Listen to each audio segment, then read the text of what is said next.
barbecuing while watching football. Definitely a great game for Sunday Night Football. Week 9 of the NFL offered football fans a taste of everything. Dominating wins and dramatic comebacks, and a local fighter is offering fans a taste of his own creation.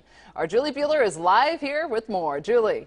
That's right, Angela. Huge win for the Eagles. But back here at home, Timothy Bradley Jr., he earned a $1 million win over Brandon Rios last night. But he's not the only local fighter producing knockouts. No. Cub Swanson, our local UFC star, he worked with Coachella Valley Brewing Company to develop his own signature beer. And what's better than brewskis and football? Well, how about some new NFL history?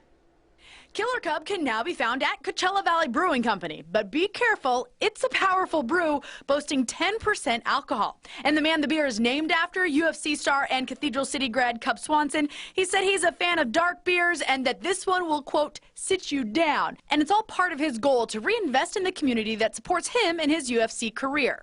This is where I live. This is where I want to be supportive back because they support me the most. And during the release party for Killer Cub, the San Francisco 49ers took out the Atlanta Falcons behind newly anointed starter Blaine Gabbert. He played well enough to get the win, throwing 2 touchdowns, and Pro Bowl linebacker Navarro Bowman, well, he did his job.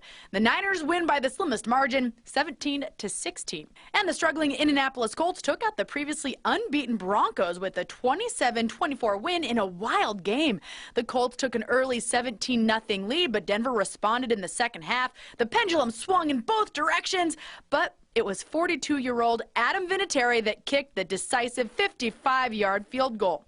There are now 3 undefeated teams in the NFL, and that's the most this late in the season in NFL history. In fact, in the Super Bowl era, 21 teams have begun 8-0, and more than half, 12 of them, played in the Super Bowl with 8 hoisting the Lombardi. The Bengals won on Thursday, and the Patriots dominated the Redskins 27-10, and they moved to 8-0 Sunday. But the Carolina Panthers, behind a phenomenal performance by Cam Newton, beat the Green Bay Packers 37-29, and they're 8-0 for the first time in franchise history. They just continue to find impressive ways to win ball games.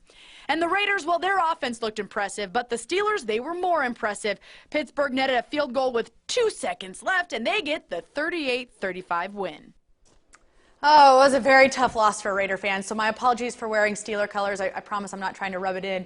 But we have one more game before we officially begin the second half of the season, and that's the Chargers and the Bears in San Diego for Monday Night Football tomorrow night. Angela, back to you. Thanks so much for those highlights, Julie. And with Sunday Night Football on KMIR.